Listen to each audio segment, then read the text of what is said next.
Very good question. I'm glad. I wanted to come back to it. Why? Yeah, as I've said, I think that all religions are wrong in the same way, in that they privilege faith over reason, but they're not all equally bad in the same way all the time. I mean, if I'd been writing in the 1930s, I would certainly have said that the Roman Catholic Church was the most dangerous religion in the world because of its open alliance with fascism and anti-Semitism, which the damage from that our culture has never recovered from and never will.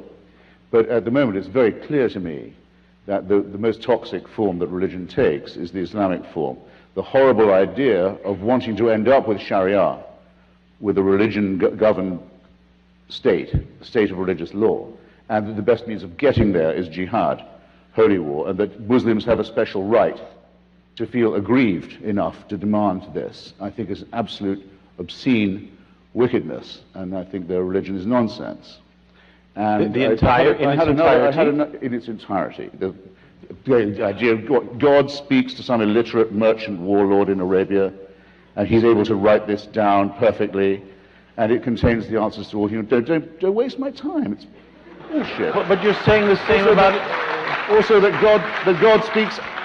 The Archangel Gabriel speaks only Arabic, it seems. I just want to say, in retrospect, you were very civil, actually. I don't know what I was thinking.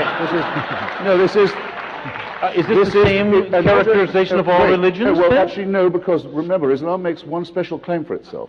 All religions claim to be revealed truth. They all are founded by divine revelation. But Islam rather dangerously says, ours is the last and final one.